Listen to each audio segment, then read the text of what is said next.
ચાલો વિદ્યાર્થી મિત્રો નમસ્કાર। તો હવે આપણે ગયા લેક્ચરની અંદર આપણે જે વાત કરતા હતા હેલો આલ્કેન અને હેલો એરિન સંયોજન। તો હેલો આલ્કેન અને હેલો એરિન સંયોજનોનું આપણે વર્ગીકરણ છે તો વર્ગીકરણનો અભ્યાસ કર્યો। વર્ગીકરણના અભ્યાસ બાદ આજે જે આપણે વાત કરવાની છે તો તે છે નામકરણ। તો 10.2 આજનો આપણો ટોપિક છે નામકરણ। હવે જો વિદ્યાર્થી મિત્રો નામકરણ છે એ તમે 11મા ધોરણની અંદર વિસ્તારપૂર્વક એના બધા નિયમો સાથે તમે અભ્યાસ કરી ગયા છો, તોય ફરીથી આપણે અહીંયા વાત કરી દઈએ તો હેલોજન જે સંયોજન છે આલ્કાઇલ હેલાઇડ સંયોજનો, તો આલ્કાઇલ હેલાઇડ સંયોજનો, તો આલ્કાઇલ હેલાઇડ જે સંયોજનો છે તો તે સંયોજનોના બે નામકરણ હોય, એક તો સામાન્ય નામકરણ અને બીજું IUPAC નામકરણ। તો સામાન્ય નામકરણની વાત કરવી છે આપણે, શેની વાત કરીએ? સામાન્ય નામકરણ।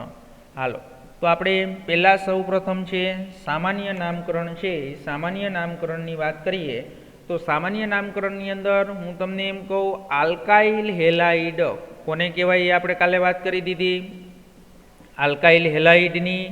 તો આલ્કાઇલ હેલાઇડ છે તો વિદ્યાર્થી મિત્રો આલ્કાઇલ હેલાઇડ છે એના નામકરણની અંદર સૌ પ્રથમ પહેલાં આલ્કાઇલનું નામકરણ કરવાનું। કોનું નામકરણ કરવાનું? આલ્કાઇલ। તો આલ્કાઇલ સમૂહના શું કહું છું? આલ્કાઇલનું સૌ પ્રથમ નામકરણ કરી અને આલ્કાઇલ સમૂહના નામની પાછળ, આલ્કાઇલ સમૂહના નામની પાછળ, તો આલ્કાઇલ સમૂહના છે એ નામની પાછળ હેલાઇડ સંયોજનનું નામકરણ કરવું। કોનું નામકરણ કરવું? હેલાઇડનું નામકરણ કરવું। હાલો તો એના ઉદાહરણ લઈએ એટલે તમને ખ્યાલ આવી જાય। તો ઉદાહરણ તરીકે આપણે વાત કરીએ CH3Cl। શું વાત કરીએ? CH3Cl।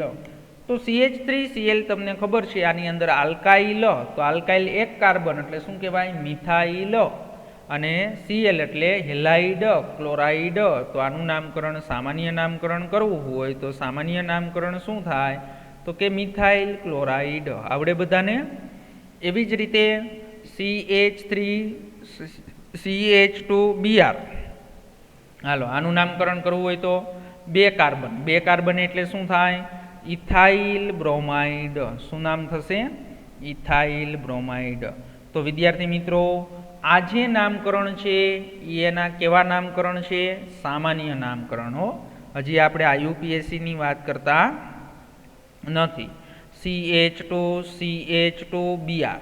હવે જો આની અંદર આપણે તમને બધાને ખબર છે કે જો સીધી શૃંખલા હોય તો એના માટેનો આગળ શબ્દ શું વપરાય? N એટલે નોર્મલ હો। તો N કેટલા કાર્બન? 3 એટલે શું થાય? પ્રોપાઇલ। તો N પ્રોપાઇલ Br છે એટલે શું લખાશે? બ્રોમાઇડ। શું લખાશે? બ્રોમાઇડ। આવડે બધાને? તો એવી જ રીતે આવી રીતે હોય CH3CHCl CH3। તો આનું સામાન્ય નામકરણ કરવું હોય તો બધાને ખબર છે કે આઈસો શબ્દ વાપરતા, બે શબ્દ તમે 11મા ધોરણની અંદર ભણી ગયા, આઈસો અને નિયો। તો આઈસો કોને કહેવાય અને નિયો કોને કહેવાય? આવડે છે ને બધાને? આઈસો એટલે વિદ્યાર્થી મિત્રો આપણે એમ કહેવાય કે છેડેથી બીજા કાર્બન ઉપર, એટલે આ છેડાનો કાર્બન એની બીજા કાર્બન ઉપર શું જોડાયેલું છે? એક મિથાઇલ ગ્રુપ જોડાયેલું હોય તો એને પૂર્વક શું વપરાય? આઈસો। હવે કેટલા કાર્બન ટોટલ? તો 3। તો શું કહેવાય? આઇસોપ્રોપાઇલ ક્લોરાઇડ। શું નામ થશે? આઇસોપ્રોપાઇલ ક્લોરાઇડ। આઇસોપ્રોપાઇલ ક્લોરાઇડ। ઓકે, આવડે બધાને? જો નિયો હોય શબ્દ વાપરવો હોય તો નિયો શબ્દ વાપરવો હોય તો શું થાય? બે મિથાઇલ ગ્રુપ જોડાયેલા હોય તો નિયો શબ્દ વપરાય। હજી એક ઉદાહરણ આપણે ટેક્સ્ટ બુકની અંદર આપ્યું છે તો એની પણ વાત કરી દઈએ આપણે। CH3 CH CH3 CH2 અને આપેલું છે Cl। હાલો જો વિદ્યાર્થી મિત્રો સામાન્ય નામકરણ કરવું છે એટલે છેડેથી બીજા કાર્બન ઉપર એક મિથાઇલ ગ્રુપ CH3 જોડાણું છે એટલે શબ્દ શું વપરાશે? આઈસો। હવે જુઓ કેટલા ટોટલ કાર્બન 1 2 3 4 4 કાર્બન હોય એટલે એને શું કહેવાય આઇસોબ્યુટાઇલ અને Cl જોડાણો હોય તો એના માટે શું લખાય ક્લોરાઇડ આવડે બધાને તો આપણે આ શેની વાત કરી સામાન્ય નામકરણની વાત કરી હવે આપણે IUPAC નામકરણની વાત કરવી છે કોની વાત કરવી છે IUPAC નામકરણ તો IUPAC નામકરણ જો આપણે સમજવું હોય તો IUPAC નામકરણ તમને બધાને ખબર છે કે યલો વિસ્થાપિત હાઇડ્રોકાર્બન સ્વરૂપે લખાય છે તો આ પદ્ધતિમાં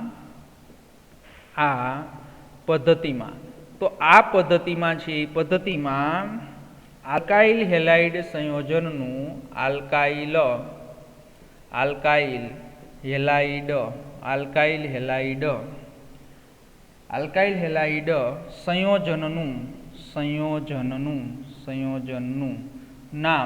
સંયોજનનું નામ યલો વિસ્થાપિત હાઇડ્રોકાર્બન યલો વિસ્થાપિત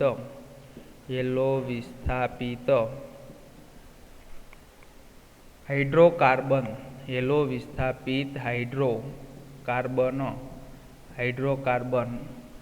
તરીકે લખાય છે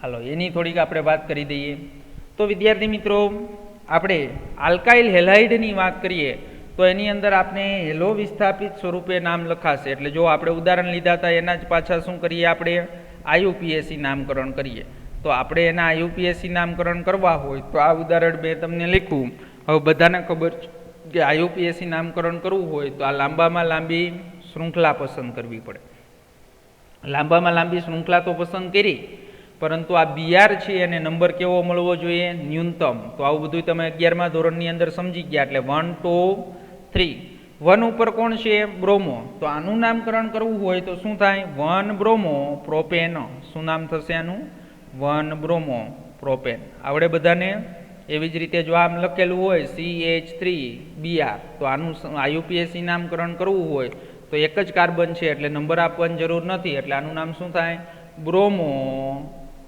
એક કાર્બન એટલે શું કહેવાય મિથેન ઓકે પણ જો અહીં આવી જ રીતે CH3CH2 Br જોડાણું હોય બે કાર્બન સુધી તમારે છે એ નામ આપવાની જરૂર નથી બે કાર્બન હોય એટલે શું નામ થશે આનું બ્રોમો ઇથેન શું નામ થશે બ્રોમો ઇથેન ઓકે તો આવડે બધાને નામકરણ કરતા થોડાક બીજા પણ ઉદાહરણ જોઈએ આપણે CH3CH અહીંયા શું કરીએ આપણે Cl અને અહીંયા CH3 હાલો જો હવે આનું IUPAC નામકરણ કરું છું તો IUPAC નામકરણ એટલે લાંબામાં લાંબી કાર્બનની શૃંખલા 3 કાર્બન પણ બીજા કાર્બન ઉપર કોણ જોડાણું છે Cl એટલે શું નામ થાય આનું 2 ક્લોરોપ્રોપેન શું નામ થશે 2 ક્લોરોપ્રોપેન તો આનું નામ થશે 2 ક્લોરોપ્રોપેન એવી જ રીતે આપણે હમણાં એક નામકરણ જોયું તો એનું પણ જોઈ લઈએ આપણે CH3 CH2 Cl હાલો હવે જો આપણે લાંબામાં લાંબી કેટલા કાર્બનની શૃંખલા 3 અહીંથી નંબર આપો એટલે 1 2 અને 3 પહેલા કાર્બન ઉપર ક્લોરીન અને બીજા કાર્બન ઉપર મિથાઇલ ક્લોરીનનો શું થાય ઇંગ્લિશમાં C અને મિથાઇલનો શું થાય M તો બધાને ખબર છે કે અંગ્રેજીના મૂળાક્ષર પ્રમાણે નામકરણ કરવું પડે એટલે પહેલા ક્લોરીન લખાશે કે પહેલા મિથાઇલ લખાશે તો કે પહેલા ક્લોરીન લખાશે એટલે શું થશે 1 ક્લોરો 2 મિથાઇલ શું થાય 1 ક્લોરો 2 મિથાઇલ હવે જો લાંબામાં લાંબી કેટલા કાર્બનની શૃંખલા 3 કાર્બનની શૃંખલા હોય તો એને શું કહેવાય પ્રોપેન આવડે વિદ્યાર્થી મિત્રો તો આપણે આલ્કાઇલ હેલાઇડના સામાન્ય નામ અને શું જોયું IUPAC નામકરણની આપણે વાત કરી તો એવી જ રીતે હવે વિદ્યાર્થી મિત્રો આપણે યેલો એરિન સંયોજનની વાત કરવી હોય કોની વાત કરવી હોય યેલો એરિન સંયોજનો તો હાલો એની પણ વાત કરી દઈએ યેલો એરિન સંયોજનો તો યેલો એરિન સંયોજનો છે એ સંયોજનોની આપણે વાત કરીએ તો એની અંદર પણ આપણે ઉદાહરણ લઈએ એટલે ખબર પડે કે ભાઈ આ આપણે બેન્ઝીન ઉપર Br તો હવે જો આ એક વિસ્થાપિત સમૂહ હોય ત્યારે એનું સામાન્ય નામ અને IUPAC નામ શું થશે સરખું એટલે આપણે એના સામાન્ય નામકરણ અને IUPAC નામકરણની વાત કરતા જઈએ તો જો Br છે એટલે એને શું કહેવાય? બ્રોમો. અને આને છે એ શું કહેવાય? બેન્ઝીન. એટલે એનું સામાન્ય નામકરણ છે એ શું થશે? બ્રોમોબેન્ઝીન. અને IUPAC નામકરણ છે એ પણ શું થશે? બ્રોમોબેન્ઝીન. તો એવી જ રીતે તમે Cl લખો, અહીંયા શું લખો? Cl. તો આનું નામકરણ શું થશે? ક્લોરોબેન્ઝીન. અને આ સામાન્ય નામકરણ ક્લોરોબેન્ઝીન. પણ જ્યારે દ્વિવિસ્થાપિત સમૂહ જોડાયેલા હોય, તો દ્વિવિસ્થાપિત સમૂહ જ્યારે જોડાયેલા હોય ત્યારે એનું સામાન્ય નામકરણ અને IUPAC નામકરણ અલગ થશે. ધારો કે અહીંયા Br છે અને અહીંયા Br છે, તો હવે આનું IUPAC નામકરણ કરવું હોય તો નંબર તમારે આપવા પડે. આ કાર્બન સાથે Br જોડાણો એટલે 1, અહીંયા 2 અને અહીંયા 3 નંબર આપી દીધા. તો આની અંદર પહેલા અને ત્રીજા કાર્બન ઉપર Br જોડાણો છે એટલે શું લખાશે?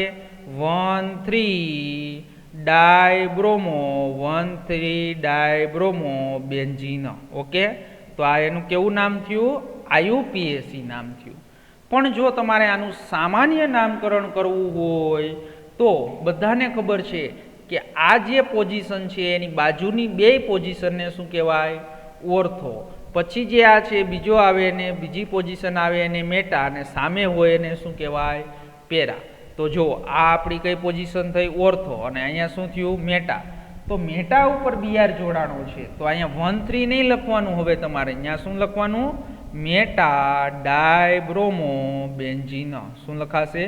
Meta ડાયબ્રોમો benzene. ઓકે, તો એવી જ રીતે જો આવું સંયોજન આપેલું હોય તો ત્યારે એનું નામકરણ શું થશે? Br અને Br. જો આનું IUPAC નામકરણ કરવું હોય તો 1,2 એટલે શું થાય? 1,2 ડાયબ્રોમો 1,2 ડાયબ્રોમો શું થશે? બેન્ઝીન. તો 1,2 ડાયબ્રોમો બેન્ઝીન. અને જો આનું છે શું કરવું હોય? સામાન્ય નામકરણ કરવું હોય તો કયા પોઝિશન ઉપર? ઓર્થો ઉપર. તો શું થાય? Ortho ડાયબ્રોમો ortho ડાયબ્રોમો benzene. ઓકે, ચાલો વિદ્યાર્થી મિત્રો, તો આવી રીતે છે એ તમને ખબર પડવી જોઈએ. સમજાણું? હજી એક ઉદાહરણ આપણે ટેક્સ્ટબુકમાં આપ્યું છે તો એ પણ વાત કરી લઈએ. સમમિતીયની વાત કરીએ. સમમિતીય એટલે સરખું. અહીંયા Br જોડાણો છે, અહીંયા Br જોડાયેલ છે અને અહીંયા Br જોડાયેલ છે. હાલો હવે આની વાત કરીએ તો જો અહીંયા 1, 2, 3, 4, 5, 6 પેલાનું IUPAC નામકરણ. તો 1 ઉપર Br, 3 ઉપર Br અને 5 ઉપર Br. એટલે શું લખશો? 1, 3, 5. કેટલા? 3 એટલા માટે શું વપરાય? ટ્રાય અને બ્રોમોબેન્ઝીન. ઓકે, તો આ એનું કેવું નામ થયું? IUPAC નામ. પણ હવે જો સામાન્ય નામકરણ કરવાનું કહે તો તમને શું લખવું? મેટા લખવું? પેરા લખવું? નહીં, કાંઈ લખવાનું નથી. આ સમમિતીય છે. જો તમે આમ ભાગ પાડો તોય સરખું થાય, આમ ભાગ પાડો તોય સરખું થાય અને આમ ભાગ પાડો તોય સરખું થાય. એટલે એના માટેનું નામ અહીં લખું છું. સમમિતીય શબ્દ વાપરવાનો. શું વાપરવાનો એના માટે? સમમિતીય અથવા સમમિતિ. ટ્રાય 3 છે ને? બ્રોમોબેન્ઝીન. ટ્રાય બ્રોમોબેન્ઝીન. ઓકે વિદ્યાર્થી મિત્રો, આવડે બધાને? હાલો, તો આ હેલો આલ્કેન અને હેલોએરિન સંયોજનોના છે કેવા નામકરણ? સામાન્ય નામકરણ અને IUPAC નામકરણની વાત કરી. અને એની અંદર જે 10.1 કોષ્ટક આપ્યું છે એ કોષ્ટક તમારી જાતે તમારે છે એના સામાન્ય નામ બંધારણ આપેલા છે. બંધારણ ઉપરથી તમારે એના સામાન્ય નામ અને IUPAC નામ છે એ નામ તમારે કરવાના છે. હાલો વિદ્યાર્થી મિત્રો, હવે ત્યાર પછીનો આપણે આની જ અંદર એક ટોપિક ભણવાનો છે તે મોસ્ટ IMP છે. કોના માટે? JEE અને NEET માટે. તો JEE અને NEET માટેનો જે મોસ્ટ IMP ટોપિક છે એ આપણે અત્યારે ભણવા જઈ રહ્યા છીએ. તો પહેલી એની અંદર મારે તમને વ્યાખ્યા સમજાવવી છે. Vicinal dihalide. વિસિનલ ડાયહેલાઇડ આ મોસ્ટ IMP ટોપિક છે આપણો. વિસિનલ ડાયહેલાઇડ કોને કહેવાય? તો આ સંયોજનોમાં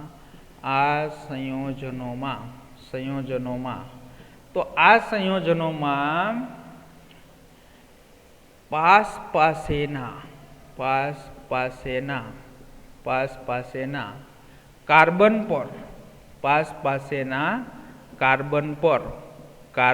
પર હેલોજન પરમાણુ જોડાયેલ હોય છે. હાલો વ્યાખ્યા આવડશે બધાને? તો જો આ સંયોજનોમાં પાસ પાસેના કાર્બન પર હેલોજન પરમાણુ જોડાયેલ હોય છે. તો એનું ઉદાહરણ પણ તમને આપી દઉં કે ભાઈ પાસ પાસેના કાર્બન એટલે આવું ઉદાહરણ હોય તમારી પાસે CH2 અહીંયા Br અને અહીંયા Br. તો જો આ કાર્બન એની પાસેનો કાર્બન આ, તો આને કહેવાય વિસિનલ ડાયહેલાઇડ. શું કહેવાય? Vicinal dihalide. તો આવી રીતે આપ્યું હોય તમને CH2 Br CH Br અને CH3, તો આને પણ શું કહેવાય વિદ્યાર્થી મિત્રો? વિસિનલ. પાસ પાસેના કાંઈ યાદ રાખવાનું તમારે, શું ખાલી કહેવાનું છે? પાસ પાસેના કાર્બન પર હેલોજન પરમાણુ જોડાયેલ હોય તે સંયોજનોને કહેવાય વિસિનલ ડાયહેલાઇડ. ઓકે. બીજો શબ્દ એક એવો છે જેમિનલ ડાયહેલાઇડ. શું છે? Geminal dihalide. હાલો ખાસ વિદ્યાર્થી મિત્રો, જેમિનલ ડાયહેલાઇડ કોને કહેવાય? તો આ સંયોજનોમાં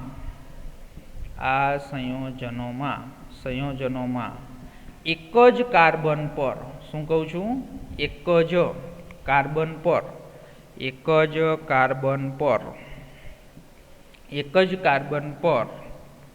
બે હેલોજન પરમાણુ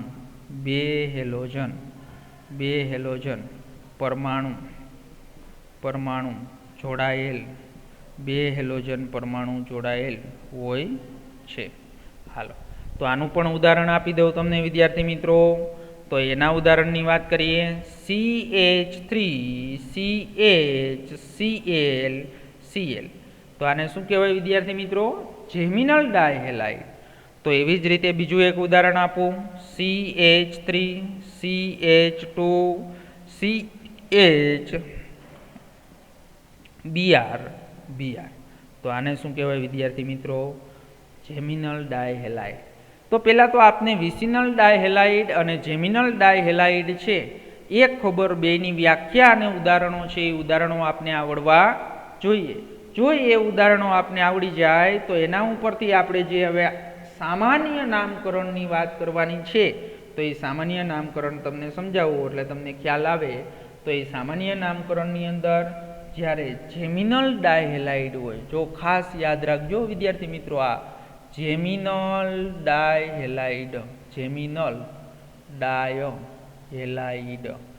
ત્યારે સામાન્ય નામકરણ પદ્ધતિની અંદર આપણે એ સંયોજનો માટે શું થશે? તો એ સંયોજનો માટે આલ્કાઇલિડીન, શું કહું છું? વપરાશે શું શબ્દ? આલ્કાઇલિડીન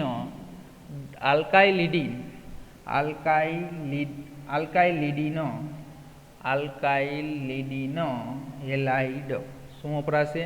આલ્કાઇલિડીન હેલાઇડ. ઓકે, સમજણ પડી? હમણાં એના ઉદાહરણ આવશે એટલે તમને સમજાશે. હવે વિસિનલ ડાયહેલાઇડ હોય. શું હોય? Vicinal dihalide. તો વિસિનલ ડાયહેલાઇડ હોય ત્યારે એના માટેનો આપણે શબ્દ છે એ શું વાપરવાનો છે? તો વિસિનલ ડાયહેલાઇડ માટેનો શબ્દ આપણે વાપરશું વિદ્યાર્થી મિત્રો આલ્કાઇલિન ડાયહેલાઇડ. શું શબ્દ વાપરશું? આલ્કાઇલિન ડાયહેલાઇડ. ઓકે. હવે જો એના બેના ઉદાહરણ આપું એટલે સ્પષ્ટ રીતે છે એ તમે સમજી જશો. તો એની અંદર આપણે વાત કરીએ તો જેમિનલ ડાયહેલાઇડ છે, તો એનું ઉદાહરણ આપું CH3CHClCl. હવે જો બધાને ખબર છે કે ભાઈ આ કયો હેલાઇડ છે? જેમિનલ હેલાઇડ છે. તો જેમિનલ હેલાઇડ હોય એના માટેનો શબ્દ શું વાપરો આપણે? આલ્કાઇલિડીન હેલાઇડ. તો આલ્કાઇલિડીન હેલાઇડ શબ્દ આપણે વાપરો તો એની અંદર તમને બધાને ખબર છે કે ભાઈ અહીંયા કાર્બન કેટલા છે? તો કાર્બન 2 છે. એટલે આલ્કાઇલિન શું થયું? તો છે એ શું થયું? 2 કાર્બન એટલે ઇથાઇલ. શું થાય? ઇથાઇલ. તો આનું નામકરણ કરવું હોય ત્યારે ઇથાઇલિડીન ક્લોરાઇડ, Cl છે ને એટલે ક્લોરાઇડ. તો આનું નામકરણ જ્યારે કરવું હોય ત્યારે ઇથાઇલિડીન ક્લોરાઇડ. સમજણ પડી? હાલો આવડે બધાને નામકરણ. તો હવે એવી જ રીતે વિસિનલ હોય CH2 CH2 અહીંયા Cl અને અહીંયા Cl. તો અહીંયા જ્યારે આનું નામકરણ કરવું હોય ત્યારે શબ્દ શું વાપર્યો છે? આલ્કાઇલિન. એટલે એ શું થશે? ઇથિલિન ડાયક્લોરાઇડ. તો આનું નામકરણ શું થાય? ઇથિલિન. ઇથિલિન ડાયક્લોરાઇડ. હવે જો વિદ્યાર્થી મિત્રો, ખાસ એક બધા જ વિદ્યાર્થી મિત્રો JEE નીટમાં અહીંયા ભૂલ કરે છે. જ્યારે વિસિનલ ડાયહેલાઇડ છે ત્યારે આ શબ્દ ડાય વાપરવાનો છે, કારણ કે અહીંયા ડાય છે. ઓકે. જ્યારે જેમિનલ ડાયહેલાઇડ છે ત્યારે અહીંયા ડાય શબ્દ વાપરવાનો નથી. તો આ વિદ્યાર્થી મિત્રો આપણે બે નામ લખ્યા, તો એ ક્યાં નામ છે? એના સામાન્ય નામ. બાકી IUPAC નામ તો આપણે જે નિયમો ભણી ગયા એ પ્રમાણે આપણે IUPAC નામકરણ તો આવડે જ છે બધાને. અહીંયા 1 અને 2, 1 ઉપર શું છે? ક્લોરીન. તો 1 1 શું થાય? ડાયક્લોરો. 1 1 dichloro ethane. તો 1 1 ડાયક્લોરો ઇથેન. ઓકે. અહીંયા 1 2 શું થશે? 1 2 ડાયક્લોરો. 1 2 dichloro ethane. તો આ નામ તો આપને આવડે જ છે. આ એના કયા નામ છે? IUPAC નામકરણ છે. પણ વિદ્યાર્થી મિત્રો, આ જ્યારે ક્વેશ્ચન નીટની અંદર પૂછાય છે ત્યારે તમને ખાસ છે આ ખબર હોવી જોઈએ. નીટની અંદર ઘણી વખત આ ક્વેશ્ચન એમ પૂછાય કે ઇથાઇલિડિન ક્લોરાઇડ, આમ લખ્યું હોય ઇથાઇલિડિન ક્લોરાઇડ. તો ઇથાઇલિડિન ક્લોરાઇડ નીચેનામાંથી કયું સંયોજન છે? તો તમારો આન્સર શું આવે? જો ઇથાઇલિડિન શબ્દ વાપરો એટલે જેમિનલ. તો તમારો આન્સર શું આવે? Geminal dihalide. શું આવે? Geminal dihalide. તો એવી જ રીતે વિદ્યાર્થી મિત્રો તમને એમ કીધું હોય ઇથિલિન ડાયક્લોરાઇડ, તો શું આવશે? Vicinal dihalide. ઓકે. તો વિદ્યાર્થી મિત્રો આ એના આપણે IUPAC નામકરણની અને સામાન્ય નામકરણની વાત કરી. હવે તમારે જે કોષ્ટક તમારું 10.1 આપેલું છે એની અંદર બંધારણ આપ્યા છે અને એના સામાન્ય નામકરણ આપેલા છે. તો એ બંધારણ અને એના સામાન્ય અને IUPAC નામકરણ છે એ તમારે જાતે કરવાના છે, બુકમાંથી જોઈન નથી કરવાના. અને એ છે એ ન સમજાય તો કહેવાનું છે. બાકી તો બધાય તમે 11મા ધોરણની અંદર જે IUPACના નિયમોના જે રૂલ્સ ભણી ગયા નિયમો, તો એ પ્રમાણે તમારે છે એ કરવાનું છે. હવે ત્યાર પછી 10.1, 10.2 અને 10.1 લખાણ સંબંધિત પ્રશ્નો છે એ આપણે આવતા લેક્ચરની અંદર છે એ લેક્ચરની અંદર હું તમને સમજાવીશ, એટલે તમને ખ્યાલ આવે અને તમારે છે એ થોડીક પ્રેક્ટિસ પણ થાય કે ભાઈ આ UPSC નામકરણ કેવી રીતે કરવા. તો એની જે કોયડાઓ છે એ હું આવતા લેક્ચરની અંદર છે એ લેક્ચરની અંદર તમને સમજાવીશ. એટલે વિદ્યાર્થી મિત્રો અહીંયા સુધી છે એ કમ્પ્લીટ તૈયારી કરી નાખજો. અને જે વિદ્યાર્થી મિત્રોને IUPAC નામકરણ ન આવડતું હોય તો એ 11મા ધોરણની ટેક્સ્ટ બુક લઈ અને એમાં જે 8 નિયમો જે આપણે ભણેલા છીએ એનું એક વખત છે એ બધા જ દરેક વિદ્યાર્થી છે એનું રિવિઝન કરી નાખજો.